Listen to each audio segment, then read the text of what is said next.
सत साहिब कर जोरूं विनती करूं, धरूं चरण पर शीश।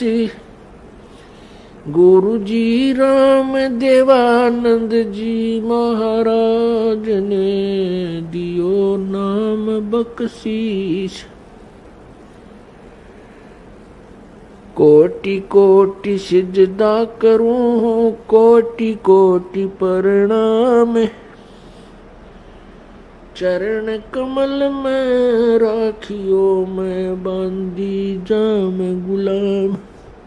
कुत्ता तेरे दरबार का, मोतिया मेरा नाम। गले प्रेम की जेवड़ी, झांखे चो वहाँ जाऊं मैं। तो करो तो बावड़ूं, दूर दूर करो तो जाऊं। जो राखो तो ही रहूं, जो देवो सो खाऊं। जय इब के सतगुरु मिले, सब दुख आखों रो। चरणों ऊपर शीश धरूं, कहूँ जो कहनी हो। कबीर साईं मिलेंगे, पूछेंगे कुशलात।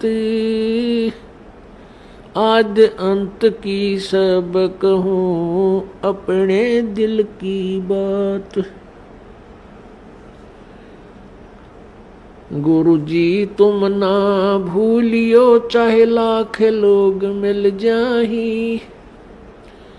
हमसे तुमको बहुत है, तुमसे हमको नहीं। तुम्हारे विसारे क्या बने, मैं किसकी शरण में जाऊं। शिव ब्रंच मुनि नारदा, इनके हृदय न समाऊं। अब गुण किए तो बहुत किए, करत न मानी आरे। बावे बंदा बख्श दियो, बावे गर्दन उतार। अब गुण मेरे बाप जी, बख्शो गरीब नवाज। जो मैं पूत कपूत हूँ, बोर पिता को लाज। मैं अपराधी जन्म का, नक्शक बरे विकार। तुम दाता दुख भंजना, मेरी करो संभार। राम नाम रटते रहो, राम नाम रटते रहो। जब तक घट में प्राण, कब हो तो दीन दयाल के भनक पड़ेगी कान। कबीर लूट सको तो लूटियो, राम नाम की लूटी। पीछे फिर पछताओगे, प्राण जहांगे छूटे। नहीं भरोसा देही का, ये विनस जावे छन माही। श्वास उश्वास में नाम जपो हो, और यतन कछु नाई। श्वास उश्वास में नाम जपो, व्यर्था श्वास मत खो। ना जाने इस श्वास को, आवण हो के न हो। पृथ्वी पति चकवे गए, जिनके चक्कर चलंत। रावण सरीखे कौन गिने, ऐसे गए अनंत। सर्व सोने की लंका होती रावण से रणधीरम। एक पलक में राज बेराजीव जम के पड़े जंजीरम। मन तू सुख के सागर बसरे भाई और न ऐसा यसरे। मर्द गर्द में मिल गए वो रावण से रणधीरी। कंस के सी चाणूर से हिरण्यकुश बलबीर। तेरी क्या बुनियाद है तू जीव जन्म धर लेत। गरीब दास हरि नाम बिना तेरा खाली रह जा खेत। परमपिता परमात्मा सर्व सृष्टि रचनहार कुल के मालिक ये कबीर परमेश्वर हैं। ये वही परमात्मा हैं जो बनारस में काशी में सन 1398 में प्रकट हुए थे, एक शिशु रूप धारण करके अपने सतलोक से चलकर आए थे और लहर तारा तालाब नामक एक सरोवर में अच्छे खिले हुए विकसित कमल के फूल पर परमेश्वर पूर्ण ब्रह्म एक शिशु रूप में बनारस में विराजमान हुए थे। उन आत्माओं, आप और हम सभी काल के जाल में फंसे हुए हैं और इस काल का ऐसा भयंकर जाल है, इसको परमेश्वर के अतिरिक्त कोई नहीं समझ और समझा सकता। वो परमेश्वर हम सभी आत्माओं के पिता हैं और अपनी संतान को कोई आपत्ति कष्ट हो तो अपने पिता और माता को ही उसका दुख होता है। परमेश्वर के अंदर वो सर्व गुण हैं। तुमेव माता च पिता तुमेव बंधु च सखा तुमेव विद्या च द्रविण तुमेव सर्व मम देव देव। ये वो परमात्मा है जो माता और पिता और भाई सखा सभी का ये प्रॉपर रोल करता है। ये यथार्थ भाव में हमारा ये सभी नातों से संबंधित है, सभी नातों में यही खरा है। तो उसी को हमारी चिंता बनती है। हमने जो गलती की वो तो बहुत भयंकर भूल है हमारी और उसी का परिणाम हम भोग रहे हैं। हमने क्या गलती की थी कि हम सभी आप, या कोई चींटी बना है चाहे हाथी बना है, चाहे कोई रंक है या सेठ साहूकार या राजा बना है, ये सभी कबीर परमेश्वर की आत्माएं हैं, पूर्ण ब्रह्म के बच्चे हैं। और हमने क्या गलती की कि हम सतलोक में रहते थे, वहाँ कोई मृत्यु नहीं थी, कोई जन्म नहीं था, ना कोई रोग कष्ट शरीर को था, किसी प्रकार की कोई आपदा वहाँ नहीं आती थी, कोई अभाव नहीं था, कोई मजदूरी नहीं करनी पड़ती थी, हम बहुत सुखी थे। वहाँ हमने गलती की कि जो यहाँ का भगवान है ब्रह्म, ये ब्रह्म जो है इसको ज्योति निरंजन भी बोलते हैं, इसको काल भगवान की उपमा से भी जाना जाता है। इसने एक बदमाशी इसके मन में आई। इसने क्या किया कि अलग राज्य प्राप्त करने के लिए 70 युग तक तप किया, सतलोक में एक पैर पर खड़ा होकर। और हमने भूल क्या की, हम अपने पिता परम पिता परमेश्वर कबीर देव से मन हटा के और इस काल भगवान को चाहने लग गए। केवल इसकी इस भक्ति को देखकर एक पैर पर खड़ा होकर ये तपस्या कर रहा था। केवल हम इसकी इस कला पर, इस अदा पर आसक्त हो गए और हम अपने पिता जो हमें सर्व सुख दे रहा था, ना कोई मृत्यु थी, ना किसी का बेटा मरे था, ना बेटी मरे थी, ना कोड लगे था, ना कोई किसी प्रकार की कोई आपत्ति नहीं आने देता था, उस परमात्मा को त्याग दिया क्योंकि हम सुखी गणे थे वहां पर। और हमें ये मालूम नहीं था कि हमें इतने कष्ट भी आ जाएंगे। अपनी नालायकी के कारण हम इस ज्योति निरंजन को चाहने लगे और जिस परिणाम स्वरूप हम इसके जाल में फंस गए और यहां आगे इसके साथ में इसने 21 ब्रह्मांड परमात्मा से तपस्या करके प्राप्त किए। ये अलग से कहानी आपको सुनाएंगे, लेकिन यहां जो प्रसंग चल रहा है कि हम अपनी उस नालायकी के कारण आज इस काल के साथ आगे, जब तक हमारे सतलोक के पुण्य थे तब तक तो इसने हमें रखा ऊपर के लोकों में, स्वर्ग महास्वर्ग में, और जब हमारे पुण्य खत्म होते चले गए, क्योंकि यहाँ का विधान है कि जैसे कर्म करेगा वैसे फल मिलेंगे और पुण्य आपके होंगे। जब पुण्य क्षीण हो जाते हैं तो उसको ये यहाँ पृथ्वी पर पटक देता है। तो जब तक हमारे पुण्य थे, हमारी जेब में पैसे थे, हमारी कमाई थी, तो हम स्वर्ग रूपी होटल में वहाँ अपने मस्ती करते रहे, भगवान याद नहीं आया। और जब हम पटक दिए पृथ्वी पर, कोई कुत्ता बनाया, कोई गधा बनाया, कोई कुतिया बनाई, कोई गधी बनाई, कोई शेर, कोई पशु पक्षी जीव जंतु बनाकर यहाँ डाल दिए,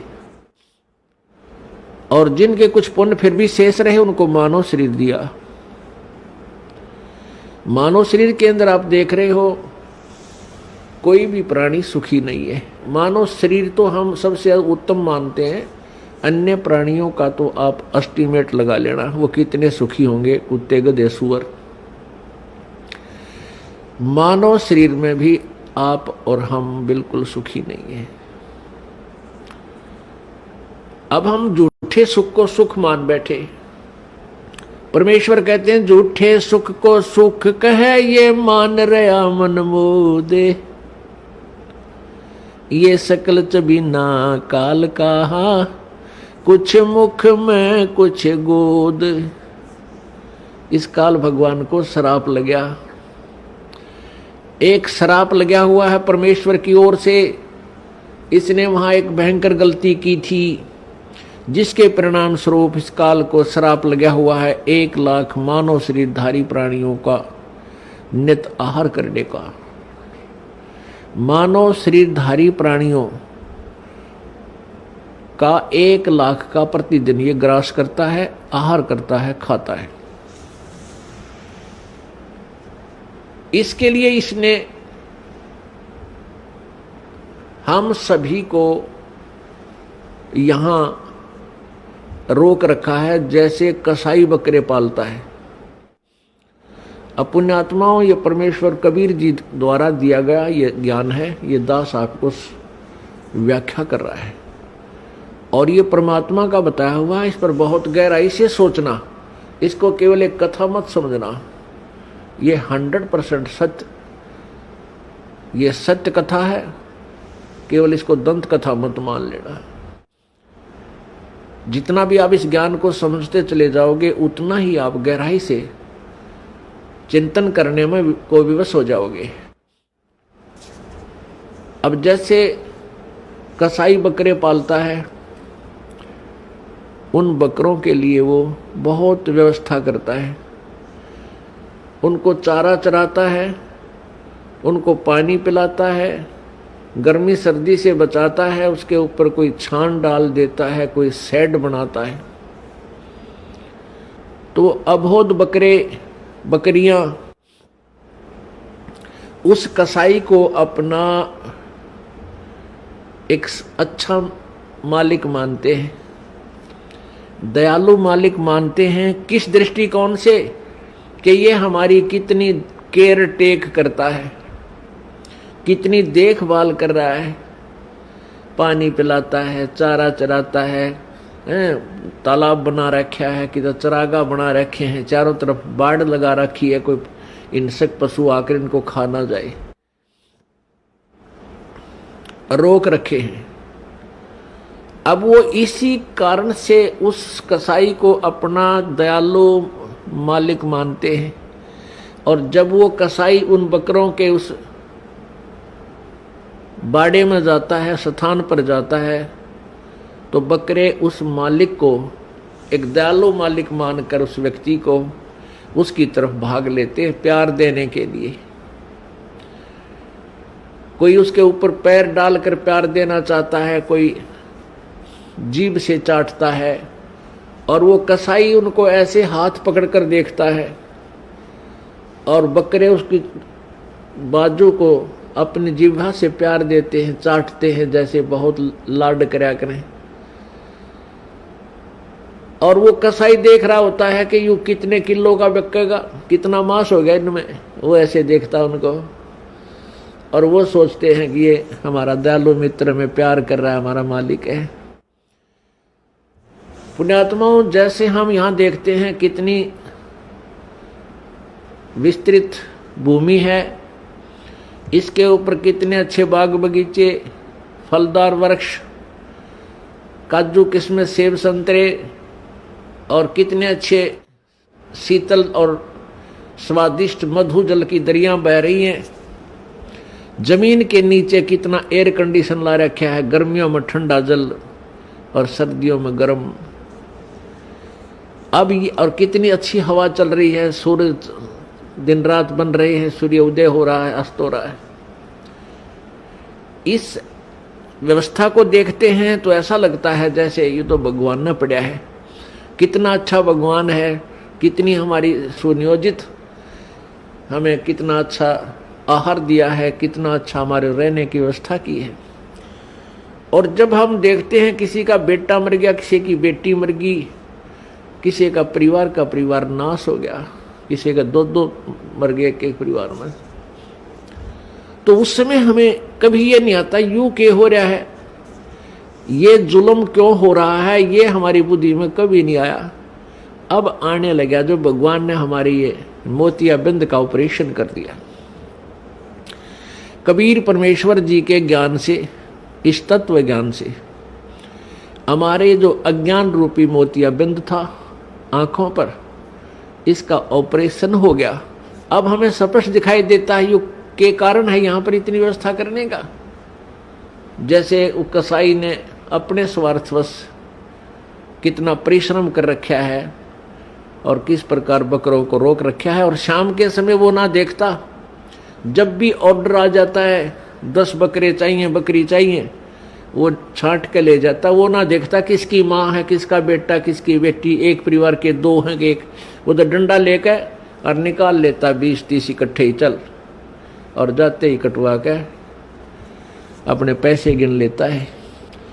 ठीक इसी प्रकार ये यहाँ का भगवान है जिसको ब्रह्म बोलते हैं, ज्योति निरंजन कहते हैं। और अभी तक ये ऋषि, महर्षि, संत इस ब्रह्म की साधना के लिए ही हमें प्रेरित करते रहे। और इस ब्रह्म के 3 पुत्र हैं ज्योति निरंजन के, रजगुण ब्रह्मा जी, सतगुण विष्णु जी, तमगुण शिव जी। और इस ज्योति निरंजन ब्रह्म की पत्नी है दुर्गा,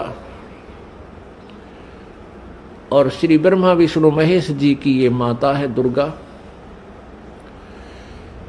अब ये तीनों पुत्रों को इस काल ने हमारे को यहां बांधे रखने के लिए, कर्माधार से यहां रोके रखने के लिए इनको इंचार्ज बना दिया। रजगुण युक्त ब्रह्मा जी को, सतगुण युक्त विष्णु जी को और तमगुण युक्त शिव जी को कर दिया। रजगुण ब्रह्मा, सतगुण विष्णु, तमगुण शिव जी बना दिए, उत्पन्न कर दिए। ये तीनों गुण युक्त है। रजगुण ब्रह्मा है, सतगुण विष्णु, तमगुण शिव जी।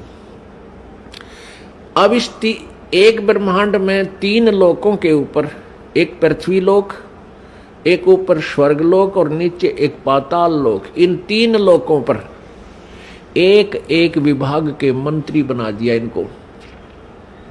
इन तीनों मंत्रियों की तीनों लोकों पर अपने विभाग के आधार से तीनों की पावर काम करती है, शक्ति काम करती है। श्री ब्रह्मा जी के इस रजोगुण के प्रभाव से सभी प्राणी संतान उत्पत्ति करते हैं, जीव के बस की बात नहीं। और श्री विष्णु जी सतगुण, अब सतगुण के प्रभाव से हमारा एक दूसरे में मोह ममता संपत्ति में मोह, पति पत्नी का आपस में लगाओ, बच्चों में ममता, भाई बहन का प्यार, ये इतना जबरदस्त है कि हम इनसे दूर नहीं हो सकते, चाहे कितना जोर लगा लें।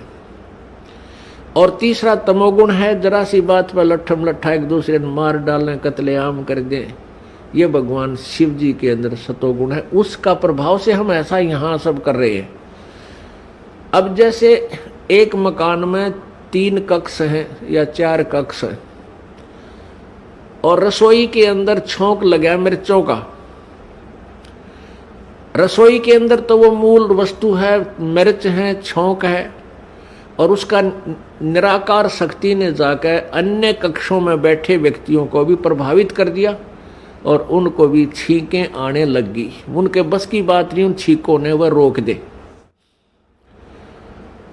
तो इसी प्रकार पुण्यात्माओं, परमात्मा कबीर देव ने, कबीर साहब ने इस यथार्थ ज्ञान को हमें समझाया कि ये ऊपर तीनों भगवान, रजगुण ब्रह्मा, सतगुण विष्णु, तमगुण शिव जी की अलग अलग राजधानियां हैं, अलग अलग लोक हैं।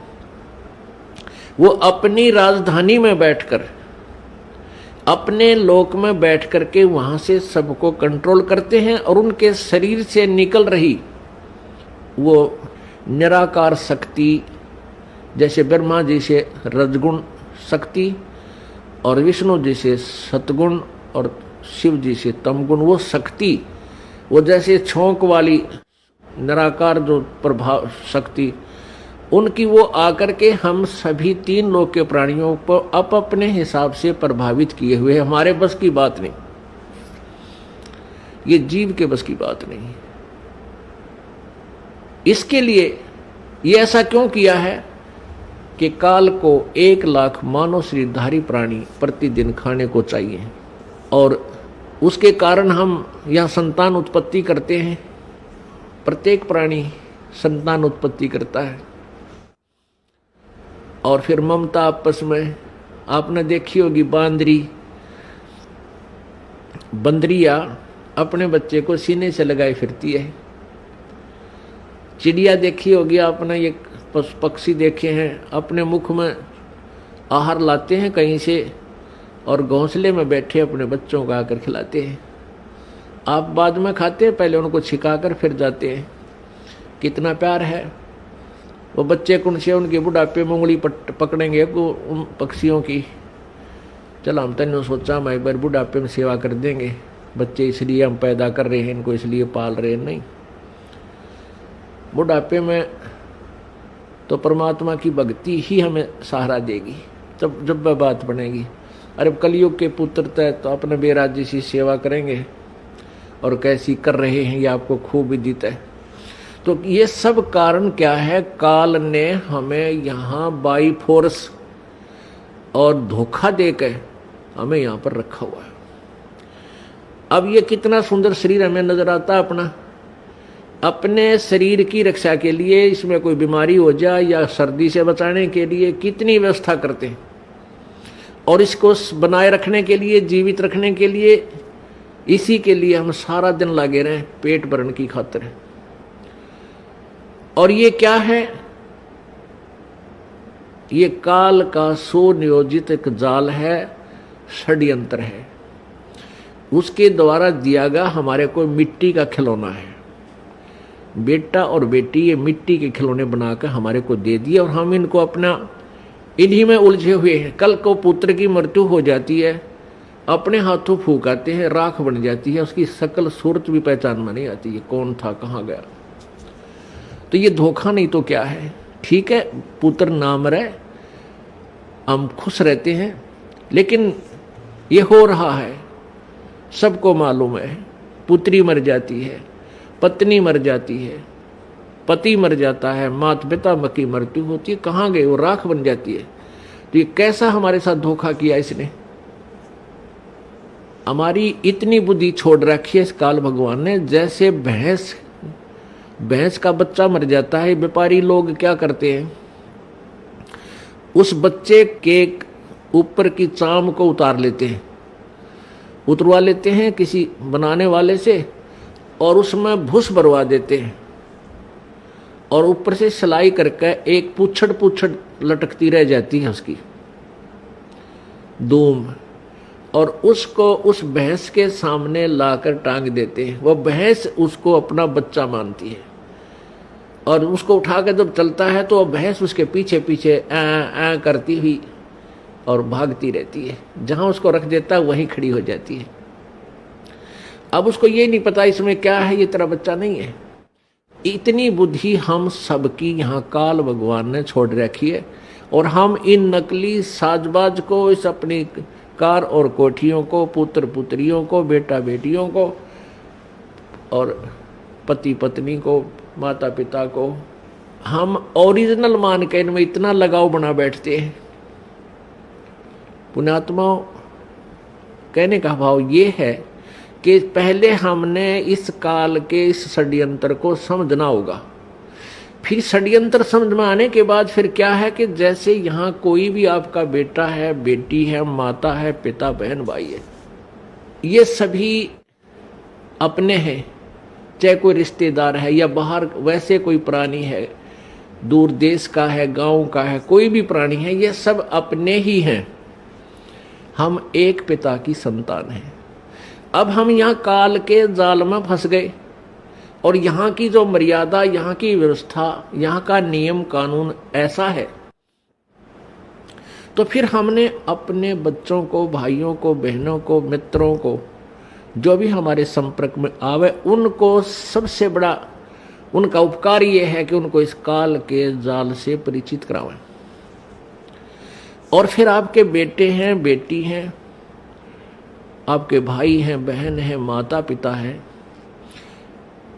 इनकी हमने सेवा करनी है। इनका जैसे भी हमारा इनको रोल है, इनके प्रति जो कर्तव्य है, वो हमने भगवान से डरकर उसको पूरा भी करना है, क्योंकि ये सभी परमात्मा के बच्चे हैं और यहाँ सभी दुखी हैं।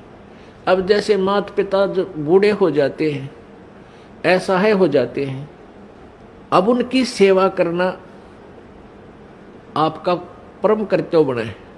क्योंकि माता पिता जब बच्चा या बेटा या बेटी उत्पन्न होती है, बेटी उत्पन्न होती है, उसका तो उद्देश्य पता होता है ये तो पराई होनी है, उसको भी प्यार से पालता है, अपने सीने से लगाकर, ऐसा नहीं, क्योंकि उसको ये मालूम है कि हमें भी कोई ऐसे एक पाल कर एक बेटी देगा। और उसका मुख्य उद्देश्य बेटे के ऊपर रहता है कि बेटा बड़ा होगा, पुत्रवधू आवेगी और हम बूढ़े हो जाएंगे, हमें हमारी सेवा करेंगे, हमें बैठों को खाना देंगे, उंगली पकड़ कर इधर उधर हमें ले जाया करेंगे। तो इस उद्देश्य से वो बच्चों की परवरिश करता है, इस उमंग से रात देखता ना दिन देखता। तो जब वो बूढ़े हो जाते हैं तो वो डिजर्व करते हैं आपसे वो सेवा, और आप वो कर नहीं पाते।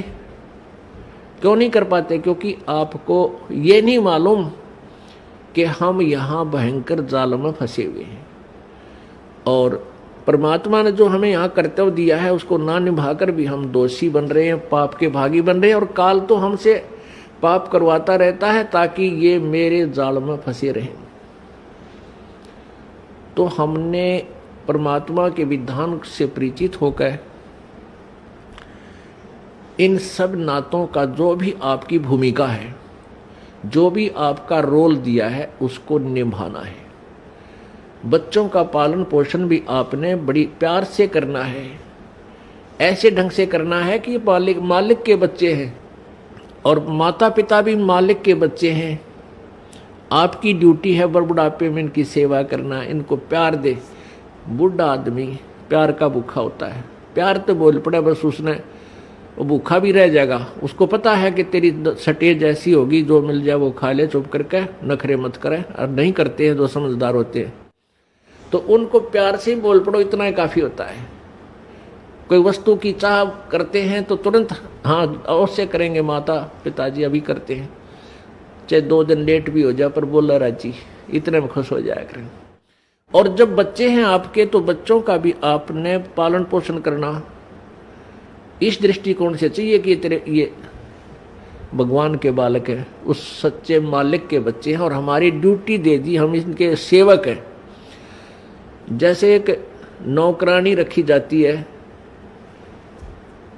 घर पे नौकरानी रखी जाती है और उसकी ड्यूटी लगा दी कि इस पुत्र की या पुत्री की, बेटा और बेटी है मेरी, उस मालिक ने नौकर रख ली और इनकी ड्यूटी लगा दी, उनका पैसा दे दिया कि ये इनका सामान है, इसको खाना खिलाना है, कपड़े पहनाने हैं, इस प्रकार इनको नहलाना धोना है और स्कूल छोड़ के आना है, विद्यालय ले जाना है और लाना है। अब वो बहन, वो नौकरानी या नौकर उस मालिक के बच्चे जान के उन बच्चों की अपने बच्चों से भी ज़्यादा केयर टेक करता है। और जब उसको निकाल दिया जाता है, नौकरी से निकाल दिया जाता है, तो मुड़ के नहीं देखता फिर उन बच्चों की तरफ। और जब तक वो नौकर रहता है, उनकी सेवा की ड्यूटी है, वो बहुत चिंतित रहता है कि मालिक गुस्सा ना हो जा, इनकी कोई सेवा में फर्क रह जा, कोई कमी ना आ जा, त्रुटि ना रहे। एक समय ये दास सर्विस करता था जब जेई की पोस्ट पे, जहां हमारा कार्यालय था उससे 2 मकान छोड़कर एक बड़े साहूकार सेठ का मकान था। उसकी एक बेटी थी, वो ज़्यादा से ज़्यादा 8-7 वर्ष की होगी, पहली या द्वितीय कक्षा में वो पढ़ती थी। और उस लड़की का विद्यालय वहाँ से ज़्यादा 1000 फुट होगा, 1000-1500 फुट की दूरी पर था। तो उस मालिक ने उस बेटी के लिए कोई साधन नहीं लगा रखा था, कोई रिक्शा वगैरह नहीं ला रखी थी, थोड़ी दूरी पर था। उस नौकरानी से कह रखा था कि आप इसको सुबह छोड़ आना, नवा धवा के, कपड़े ड्रेस बना के, और जब इसकी छुट्टी हो ले आना। वो उसको ऐसे ही प्रतिदिन लेकर जाती थी और छुट्टी होते ही उसको ले आती थी, पैदल ही लाती थी। गर्मियों के दिन, ये मई का महीना, उसने एक छोटी सी छाता ले रखा उस नौकरानी ने, स्वयं तो धूप में और उस छोटी सी बच्ची के ऊपर छाता लिए हुए, और वो धूप में आ रही है, उस बच्ची पर, मालिक की बेटी पर छाता किए हुए है और लेकर आ रही है। यानी इतनी सेवा, इतनी अपने पंचुअल थी अपनी सेवा में। और जब उसको नौकरी से निकाल दिया, फिर उसने उधर झांक कर भी नहीं देखा कि मेरी ड्यूटी अभी तक थी और इतना कर्तव्य था, ये मैंने ठीक निभाया। तो पुण्यात्माओं, इसी प्रकार आपके बच्चे हैं, बेटा बेटी हैं, ये प्रभु के बच्चे हैं, आपको इनका सेवक लगा रखा है। इस दृष्टिकोण से इनका पूरा कर्तव्य करो। अपने कर्तव्य कर्म को करते हुए प्रभु की याद भूल नहीं पड़नी चाहिए। और जब यहां से जाने का समय आएगा, नौकरी से आपको निकालेंगे, आपके मन में अगर हृदय से ये बात होगी कि मेरा बेटा नहीं है, मेरी बेटी नहीं है, ये मालिक के बच्चे हैं, ठीक है, नाता कुछ भी जोड़ दिया हमारा है, सामाजिक नाता भी बेटा बेटी का है, लेकिन ये मालिक के, वास्तव में परमात्मा के बच्चे हैं। और जब हम चलेंगे यहां से छोड़कर, तो हमारी ममता इनमें नहीं हो सकती। यदि हम इस ज्ञान आधार से सोचेंगे और यदि हम उस पशु की तरह उस पुतले को अपना माने बैठे रहेंगे, तो धक्के उसके पीछे पीछे धक्के खाते ही रहेंगे। मान ले आपकी मृत्यु होने लगी, ये आध्यात्मिक तत्व ज्ञान है पुण्यात्मा, जो तुमने यहां से पीछा छुटवाना है। यदि आपको ये ज्ञान हुआ नहीं, भक्ति कर रहे हो, सुख भी देगा भगवान, आपके दुख भी दूर करेगा, आपको धन भी देगा, बहुत सुख कर देगा। और इस ज्ञान की भूल पड़ते ही आपको यहीं फंसा लेगा। आपकी मृत्यु होने लगी, आपके पास कोई बेटा या बेटी आकर रोने लग जाएगा, आपकी ममता उसके उधर फंस जाएगी, क्या होगा मेरे बच्चे का, कौन संभालेगा इसको। और फिर मृत्यु होगी तो आपकी आस्था उस बेटा या बेटी में रह गई। मृत्यु होकर के फिर वहीं कुतिया आकर बन जा मनमाने उसी गली में, या कुत्ता बन गया, उड़े सैर सपट्टे करता रहेगा। फिर बेटे भी ना मिलने ना, और बेटियां दौड़ बैठ सकता। एक परिवार ने खीर बनाई थी, खीर का पात्र था, उसमें सर्फ पड़ गया, पड़ते ही वो मर गया, अंदर बैठ गया नीचे। वहां उनकी एक पालतू कुत्ती थी, मतलब जैसे वैसे पाली हुई नहीं थी, गली में घूमती फिरती, आ जाती, बैठ जाती, उसको रोटी राटी डाल देती, वो वहां बैठ जाती थी। तो उसने क्या किया, वो सारी खीर पंजे के साथ खिंडा दी वह डाल दी, नीचे डाल दी। उधर से घरवाला ने देखा कि इसने तो भाई कमाल कर दिया, आज तक ये ऐसी गलती नहीं करती थी, आज तक इसने बड़े बड़े भोजन का नाश कर दिया। उसका तुम्हारा लठ, वह तो गई ट्या ट्या करती। फिर वो खीर को संभालने लगे, बाहर नीचे पड़ी थी, वो तो पड़ी थी, अंदर झांक कर देखा उसमें कितनी बच रही है, उसमें काला सांप सर्प अंदर पड़ा। और फिर उस पूरे परिवार ने खुशी मनाई को हो इस कुतिया ने तो हमारा परिवार बचा दिया। फिर उसने ल्याव पकड़ कर वो आगे न बाजा के उधर लठ लाग गया। फिर किसी से पूछा, भाई ये कोई वैसे ही कोई मौत होती है? एक व्यक्ति आ गया जो थोड़ी बहुत भविष्य की या बैक की जाने था। उससे पूछने लग गया कि ये क्या कारण है, इसने आदमी भी नहीं कर सकता ऐसा काम कर दिया इस कुतिया ने। तो उसने बताया थारी दादी थी या तेरी दादी थी पहला हैं, और इसकी आस्था भाई अमरन लगे जब थारे में रहेगी या कुतिया बन गई। और अच्छी पुण्यात्मा थी, पहले भी दयालु थी, और जो तुरंत मनुष्य जोनी से पशु जोनी माता है उसमें थोड़ी बहुत लक्षण अच्छे होते हैं। जैसे कई कुत्ते हैं बड़े समझदार मनुष्यों की तरह ही सारे काम कर देते हैं, वो तुरंत मनुष्य जोनी से आए हुए होते हैं। तो पुण्यात्मा फिर आप वहाँ कुत्ते बन का बैठोगे। तो अध्यात्म यदि आपने इस विद्यालय में प्रवेश पाया है, पहले इसका उद्देश्य समझ लेना। इस विद्यालय का उद्देश्य है आपका यहाँ जन्म मृत्यु से सदा के लिए झंझट छुटवा देना और सतलोक में वहाँ भेज देना जहाँ कभी दुख नहीं, कभी मृत्यु नहीं, कोई रोग नहीं, कोई कोड नहीं, कोई आपदा नहीं आती, किसी चीज का अभाव नहीं, जहां हम पहले रहते थे। अब जब तक आप मालिक के चरणों में रहोगे तो यहाँ का सुख तो आपको मिलेगा। आपके भाग्य में ना होगा तो भी दाता आपको देगा। ये दयालु है, ये समर्थ है, इसके पास फुल पावर है। और फिर आपकी मृत्यु तो होगी, क्योंकि यहाँ तो कोई रह ही नहीं सकता। इस मिट्टी के खिलौनों में कितने दिन रह सकता है?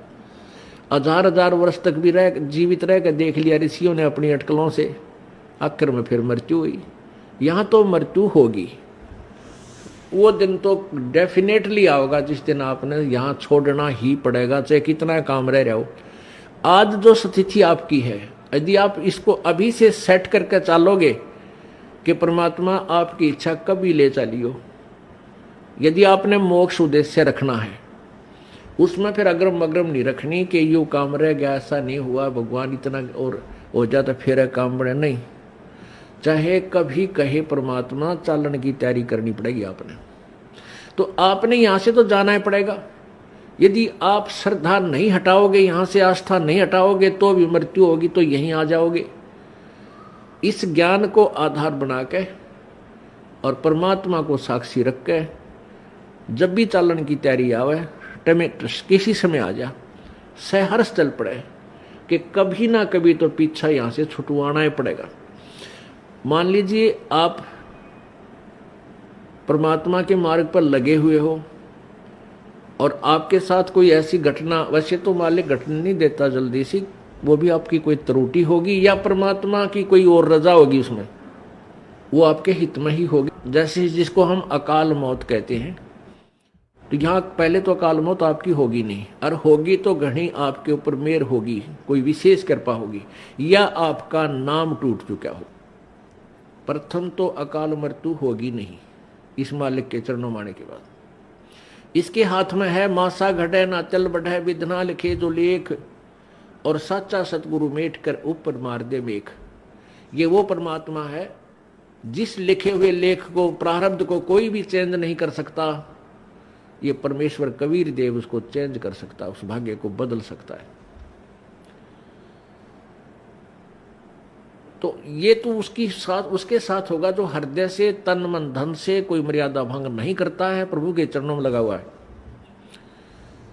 और दूसरे जो परमात्मा के चरणों में लगे हुए हैं और परमात्मा की कुछ और रजा है कि कई कारण हो जाते हैं पुण्यात्माओं। तो उसको ऐसे अकाल मौत, वो स्वयं ही अकाल मौत मृत्यु करेगा उसकी, और तुरंत ही उसको दूसरा जीवन देकर पार करेगा। वो उसने अपनी आत्मा को देखना है। हम तो अपना स्वार्थ देखें। जैसे किसी की माँ मर जा, चाहे 70 साल की हो रही है, तो याद आवे है कि भाई पाछी बालक खिलाव थी, पोत्या ने राजी राखे थी, घर की रुखाड़ करे थी, ये बना मरे तो बढ़िया है। तो हम तो अपने स्वार्थ ने कर रहे हैं। जय उस माता जी का हो जा बीमारी, कोई रोग हो जा, 10 लाख जा, खाट पे लेट जाओ, तो हफ्ते अंदर हाथ जोड़ लेंगे सारे, है भगवान माँ की माटी उसंगवा ले, परमात्मा इसने उठा दे। तो कहने का भाव ये है कि यदि परमात्मा किसी भी समय पर अपने सच्चे भक्त लगा हुआ ठीक है और उसको ऐसी कोई घटना करता है, ऐसी कोई घटना होती है अकाल मृत्यु की, 2 कारण से होगी। या तो आपका नाम खंड हो चुका है, उसने आपको काल ले गया, या परमात्मा अपने हिसाब से वहां से तुरंत दूसरा जन्म देकर आपको पार करेगा। अपने आत्मा, हम जैसे दीर्घ रोग है हमारे को जन्म और मृत्यु का एक दीर्घ रोग है, ये कैंसर हो रही है। ये प्रभु का हॉस्पिटल है, ये सतलोक आश्रम बरवाला एंड करो था। जब आप इस हॉस्पिटल में प्रवेश पा लेते हो और आपने उद्देश्य ये होना चाहिए कि मैं इस रोग से मुक्ति पाऊं, तो यहां फिर डॉक्टर ने देखना है। जैसे डॉक्टर के पास आप चले गए, आप भयंकर रोगी हैं, फिर डॉक्टर ने ही करना है जो करना है, मरीज की नहीं चलती। वहां पर मरीज की कोई राय नहीं ली जाएगी। डॉक्टर जब चाहोगा इंजेक्शन लाओगा, जब चाहो उसका एक्सरे करेगा, जब उसकी रिपोर्ट लेगा, ब्लड चेक करेगा, ग्लूकोज चढ़ावेगा, इंजेक्शन लगाएगा, और हो सकता है किसी कारण से टांग भी काटनी पड़ जा जीवन बचाने के लिए, तो वो टांग भी काटेगा। तो वहां मरीज अपनी नहीं चलाता है, वो करबद्ध रहता है और डॉक्टर को समर्पण कर देता है कि जो आपको ठीक लगे वही करना। तो यहां आने के बाद आपने अपना अगर जन्म मरण का रोग कटवाना है तो परमात्मा डॉक्टर है, कबीर भगवान हमारे। इस दास को आपका कंपाउंडर छोड़ रखा है, तो आपको जैसा भी यहां हो रहा है उसमें कोई, देखो एक तो आपको गड़बड़ होगी, नाम खंड हो जानते हैं, आपका नाम टूट जाएगा, परमात्मा से आपका कनेक्शन खत्म हो गया। और दूसरा होगा मालिक करेगा, तो उसमें फिर अगरम मगरम नहीं होनी चाहिए, ऐसा क्यों हो गया, ऐसा नहीं होना चाहिए था। तो एक तो सावधानी आपने रखना कि आपका नाम खंड ना हो, मर्यादा भंग नहीं होनी चाहिए। पुण्यात्माओं, आप इस काल के जाल से अपरिचित हो, इस कारण से इस मार्ग को इतना सीरियसली नहीं लेते। आप केवल पहले आते हो सुख के उद्देश्य से कि मेरा ये हो जा, बेटा हो जा, बेटी हो जा, कार हो जा, कोठी हो जा, टोटा दूर हो जा, कर्जा उतर जा, छोटा मोटा को शारीरिक कष्ट है वो दूर हो जा। ये तो आपको फ्री ऑफ कॉस्ट होगा यदि आप सच्ची श्रद्धा से भक्ति करनी प्रारंभ कर दोगे। फिर कुछ दिनों के बाद आपको यहाँ इसलिए बुलाया जाता है, भाई हर महीने आना है, दूर देश के हैं वो चल दूसरे महीने 1 महीना छोड़ कर आ जाएं, 2 महीने छोड़ कर आ जाएं। आपको इसलिए बुलाया जाता है कि ताकि आप इसको इतना सीरियसली नहीं लेते, क्योंकि आप इस मार्ग से परिचित नहीं हो। आपको यहाँ बुलाया इसलिए जाता है क्योंकि आपको वहां अपने घर से जब चलते हो तो 1 हफ्ता पहले आप परमात्मा के दरबार में पहुंचने के लिए चिंतित हो जाते हो। तो आपकी वो चिंतन भी मालिक के पुण्य में लग जाता है। कोई कार्य को आगे पीछे करते हो, किसी से छुट्टी लेते हो, घर वालों को मीठा बोलते हो कि मैंने जाना है, कहीं ये ना कर दे, और फिर आप वहां से यहां तक आते हो। नंबर 1 तो आपको धनी बनाना है, राम नाम का, भक्ति का धनी बनाना है।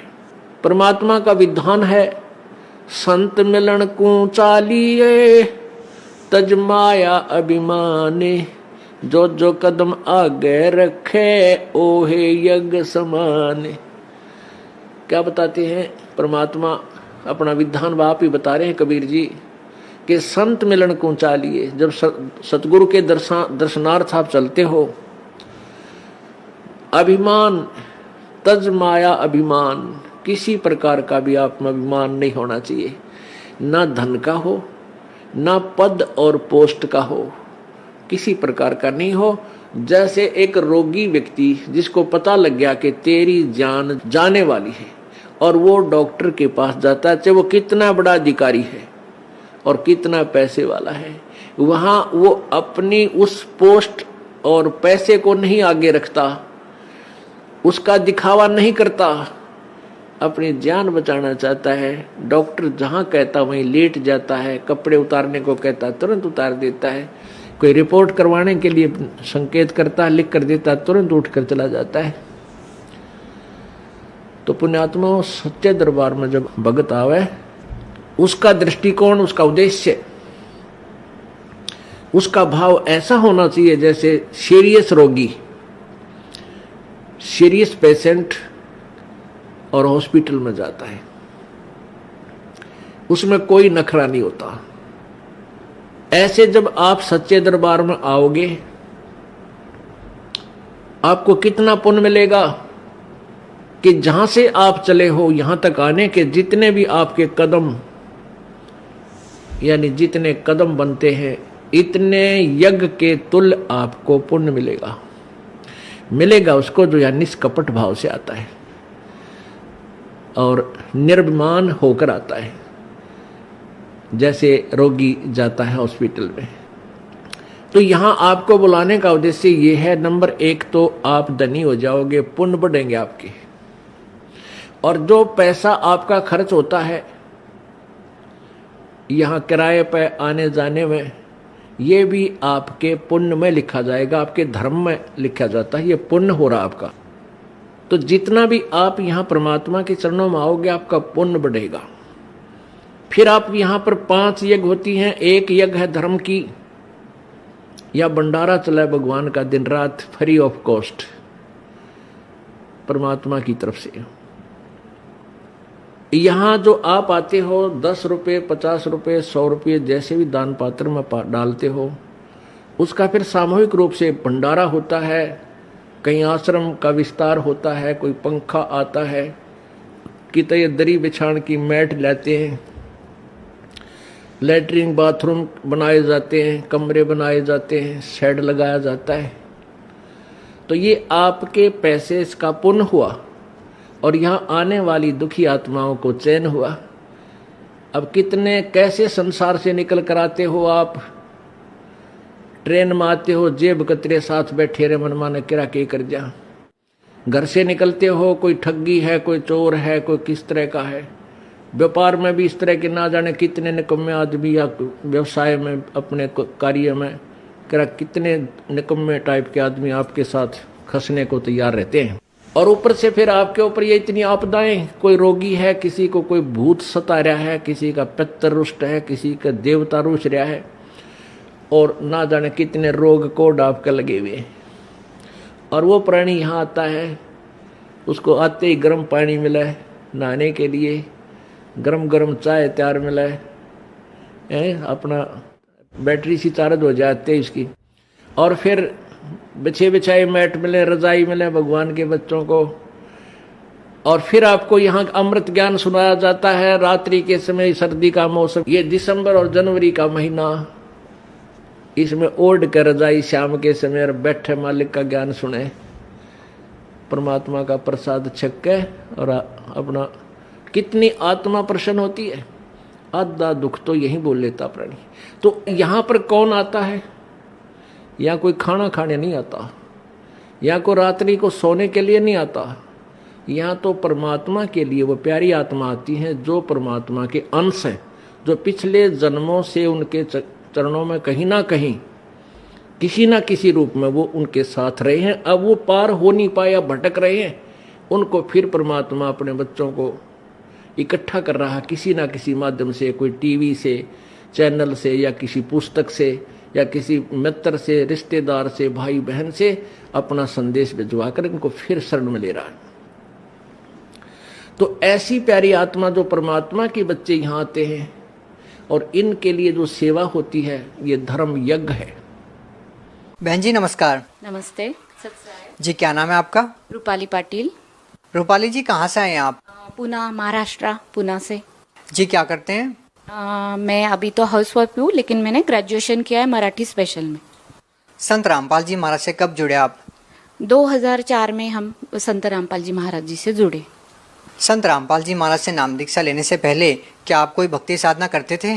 जी, जैसे नॉर्मल लोग करते, परंपरागत भक्ति, मतलब पूरी देवी देवता ब्रह्मा विष्णु महेश इनकी भक्ति करते थे। जब आप पहले भक्ति कर ही रहे थे तो आपने संत रामपाल जी महाराज से नाम दीक्षा क्यों ली?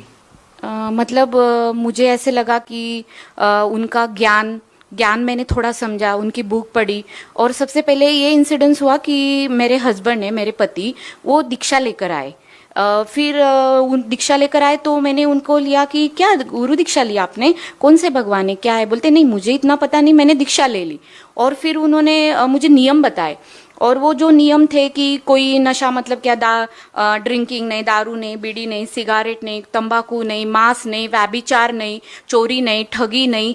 तो मुझे वो नियम इतने अट्रैक्ट हुए कि देखो, मैंने आज तक ऐसे कोई संत नहीं सुने कि ये नियम मतलब मेरा जो लाइफ के तरफ एक गोल था कि इंसान का लाइफ कैसे होना चाहिए, कि उसके लाइफ में सब परफेक्ट होना चाहिए। उसका जो हस्बैंड है तो वो उसे कोई व्यसन नहीं चाहिए, मतलब व्यसन नहीं है उसके साथ। अगर ये नियम मतलब सोचो कि किसी पराई नारी के तरफ बहन बेटी के भाव देखो, उसको रिस्पेक्ट करो, चोरी नहीं, ठगी नहीं, कोई 2 नंबर का काम नहीं।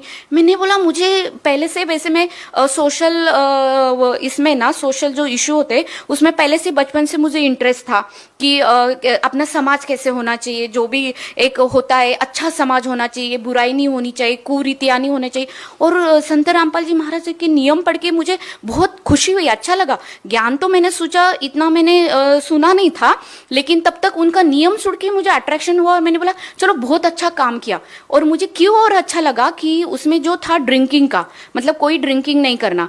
तो जैसे हम, मेरे पति का जो बिजनेस है वो इसका है, मतलब ऑटोमोबाइल साइड का था, तो हमेशा पार्टी में जाना या थोड़ा बहुत दोस्तों के साथ उनके फोर्स से, मतलब उनको पसंद नहीं था, लेकिन दोस्त, आजकल का जो ट्रेंड हो गया है हाई फाई सोसाइटी, मतलब क्या, ड्रिंक्स नहीं किए तो आपको गांव के जैसा समझा जाता है।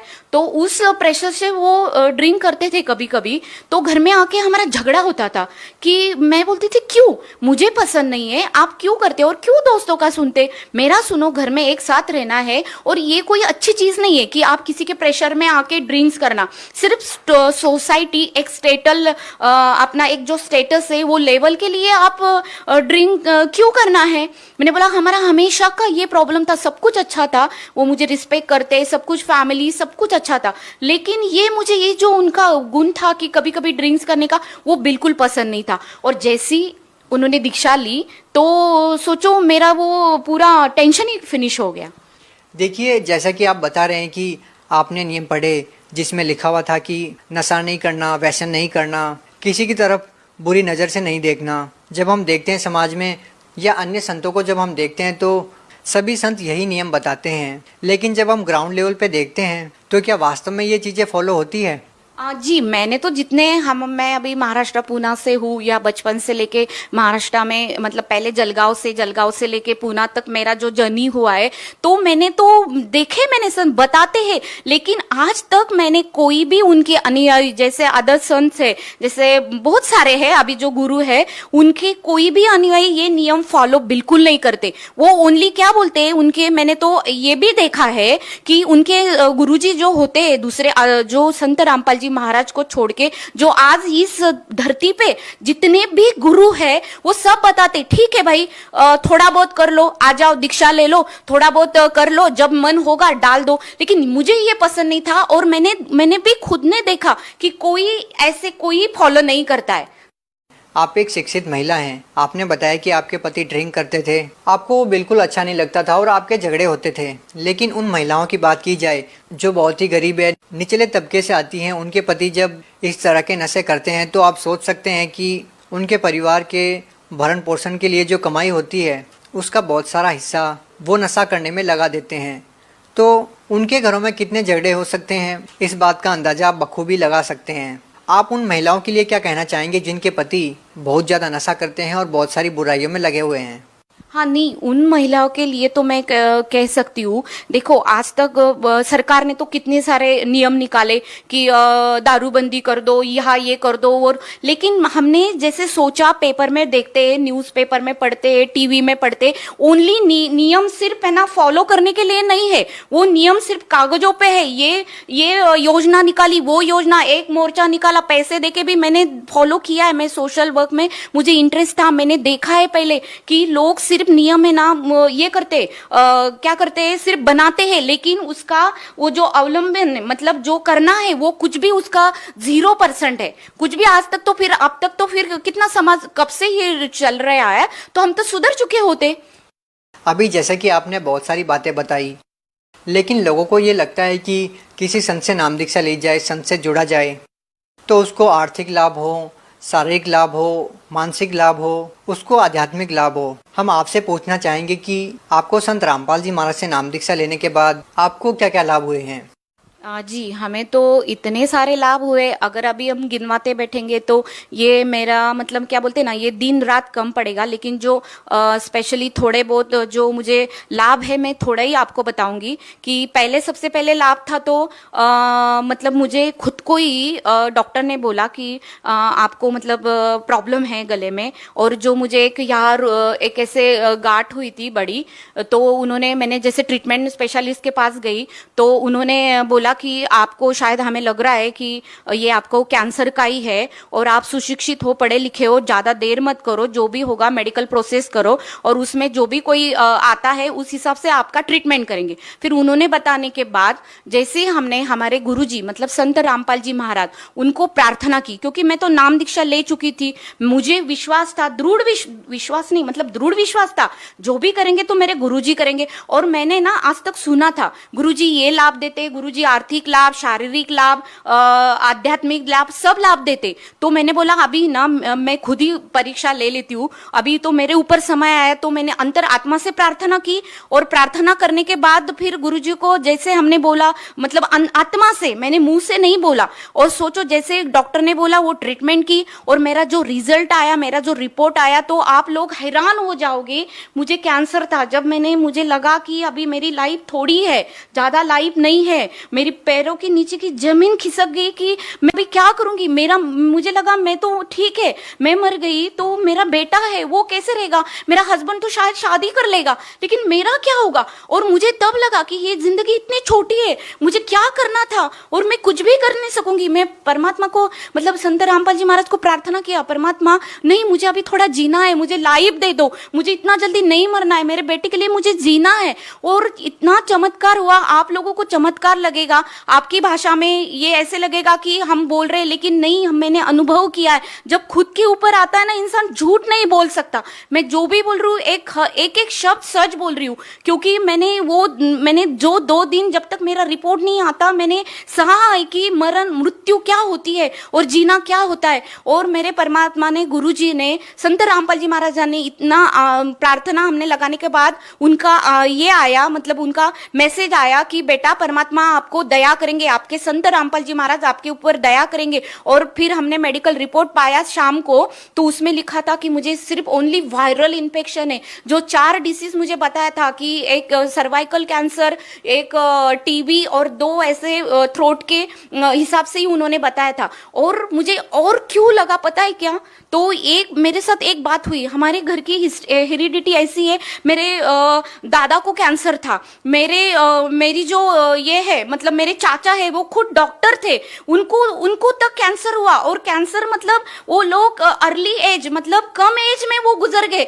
सोचो। और मुझे फिर लगा, जो मेरा टाइमिंग आया कि तीसरी पीढ़ी में, डॉक्टर ने बोला हाँ, मुझे हिस्ट्री पूछी और मेरा जब हेरिडिटी देखा तो कि हाँ, आपको तो आपके दादा को थ्रोट कैंसर था, आपके चाचा को स्टमक का कैंसर हुआ, और अभी आपको तो 100% कैंसर होना चाहिए। मैंने बोला ठीक है, अभी क्या करेंगे, मतलब बोलना आसान पता नहीं, लेकिन मैं इतनी तकलीफ से गुजरी ना, मैं बोल नहीं सकती। और जब ऐसे इसमें परमात्मा ने और एक आप लोगों को रीजन मुझे क्यों दृढ़ विश्वास हुआ, तो मेरी कुंडली थी। मैं पहले बहुत जन्म कुंडली हम मानते थे, मेरी कुंडली निकाली मैंने बहुत बचपन में, जब से मैं कॉलेज में थी। तो मुझे एक इसने बताया था, हाथ देखे कि आपकी आयु ज्यादा नहीं है, 40 तक ही है, और आपको ऐसा डिसीज होगा कि आप उसमें से बाहर नहीं निकालेंगे। और वही मुझे जब ये गांठ निकला, डॉक्टर ने बोला, तो मैंने जल्दी से वो कुंडली अपने कपाट से निकाली और मैंने टैली किया कि अरे हाँ, मुझे अभी 37 स्टार्ट है, और मैं क्या कैंसर का तो 2 साल कितना भी होना,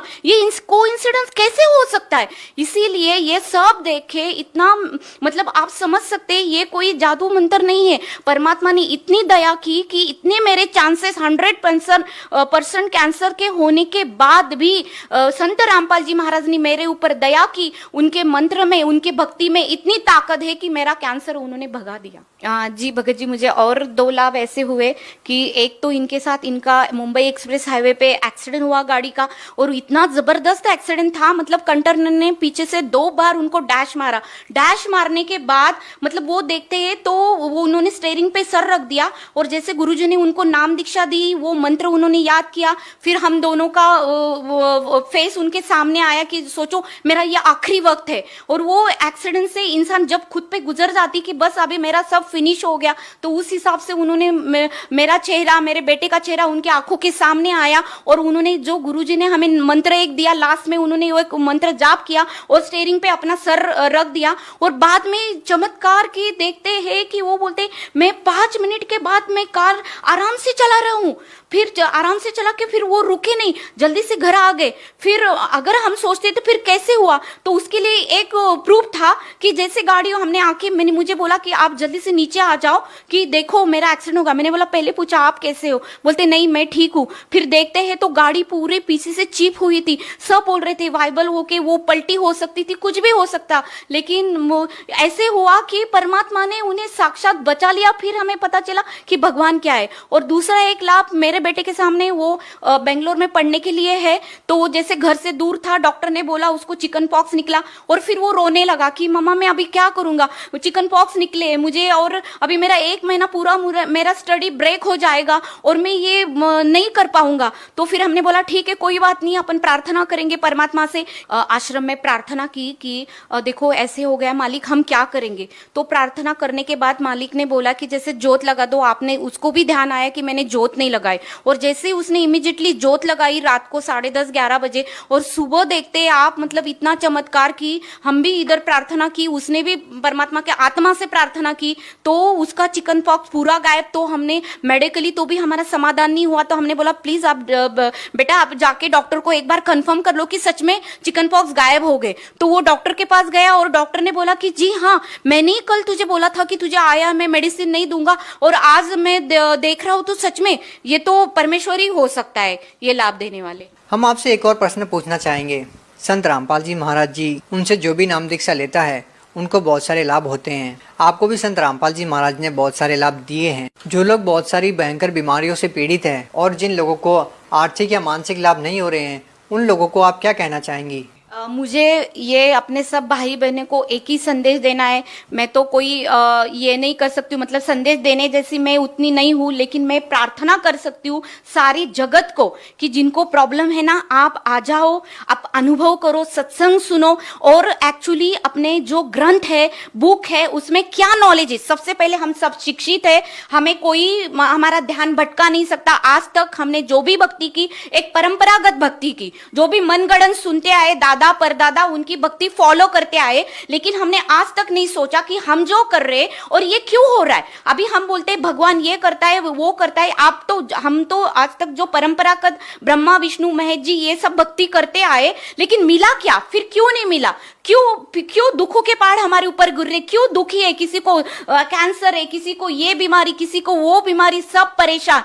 तो आप इसके लिए सबको मेरी प्रार्थना है कि आप आओ, संत रामपाल जी महाराज का ज्ञान सुनो उनका सत्संग सुनो, और उनके सत्संग में आपके पूरे डाउट क्लियर हो गए, और डाउट क्लियर के बाद आप एक है, इधर ना कोई पैसे लगता है दीक्षा लेने के लिए, ना कोई आपने सुना होगा, ये सुनाई कथा है। आप जब खुद आओगे उनका दीक्षा लेगे, उसमें तो कोई पैसे नहीं लगता, और दुखी क्या नहीं करता। इसलिए दुखी लोगों को मेरी प्रार्थना है कि आ जाओ, संत रामपाल जी महाराज का नाम दीक्षा ले लो और खुद अनुभव करो। जैसे अभी आप हमारे मुंह से सुन रहे हो कि मुझे क्या लाभ हुआ, मुझे क्या मिला, आर्थिक, शारीरिक, मतलब जो भी है आध्यात्मिक, तीनों लाभ मुझे मिले। तो वैसे आपको भी आप मेरे भाई बहनों हो, मेरी भी तड़प है, जैसे मुझे मिला क्यों हमें, तो आपको क्यों नहीं मिल सकता। तो फिर आपको एक काम करना है, आज संत रामपाल जी महाराज जी का सत्संग सुनो, उनका ज्ञान सुनो, खुद दीक्षा लो और अनुभव करो कि सच में ये महाराज जी क्या बोल रहे हैं और हमें क्या प्राप्त होता है। आप भगत समाज को क्या संदेश देना चाहते हैं? देखो, मैं भगत समाज को संदेश देने के लायक तो नहीं है, लेकिन मैं सबको यही प्रार्थना कर सकती हूँ कि मेरे भाई बहनों, जगत के लोगों, जागो। ये आप अभी पछताओगे, आपको क्या जा रहे हो, आप देख नहीं रहे जो भक्ति कर रहे। हम कभी उसका, अरे हम एक छोटी चीज लेते हैं बाजार में तो हम 10 दुकान उसके ब्रांड ढूंढते हैं, ये अच्छा है, इसकी क्वालिटी का, इसका प्रूफ क्या। और जो ये मानव जन्म जो अनमोल है, हमें एक बार मिलता है, बार बार मिलता नहीं, वो मिला है, उसका कैसे कल्याण करवाना है, ये तो आपके सामने अभी रेडी मटेरियल है। जो संत रामपाल जी महाराज बता रहे कि आओ मेरा ज्ञान सुनो, और ज्ञान से आप देख लो आप जो भक्ति कर रहे हैं उसमें क्या कमी है और आपको कौन सी सही भक्ति करनी है, उसमें क्या फर्क है। संत रामपाल जी महाराज, हम सब शिक्षित है, मेरे शिक्षित समाज सबको मैं प्रार्थना करती हूँ कि आप पढ़े लिखे हो, आप श्रद्धा से भक्ति करो, अंधश्रद्धा नहीं। आप जब देखेंगे, ग्रंथ पढ़ेंगे, संत रामपाल जी महाराज जो ज्ञान दे रहे वो 101% खरा सोना है। तो आप आ जाओ, एक बार दीक्षा ले लो, और जो सबको लाभ हो रहे वो आपको भी होंगे। जैसे आज हम बोल रहे हैं ना, एक दिन आप भी हमारे जगह बोलेंगे कि हाँ, गुरुजी ने हमें क्या दिया, संत रामपाल जी महाराज ने हमें क्या दिया, और आप वंचित मत रहो। शायद ये श्वास है, ये सबके पास कितना है, क्या लेखा जोखा है, ये हमें पता नहीं है, लेकिन जो भी है जल्दी से आप आपके बुद्धि को ऐसे एक आप जरिया सोच के देखो कि सच में ये बता रहे संत रामपाल जी महाराज, सच में इनका ज्ञान क्या है। और आओ, सब आओ और दीक्षा ले लो, और जैसे हमें लाभ हुआ है आप सबको भी होगा, और जल्दी से जल्दी आके आप लाभ उठाए, ये नाम दीक्षा ले, और सबको ही मुझे यही बस एक संदेश है। जी बहुत बहुत धन्यवाद। Thank you ji.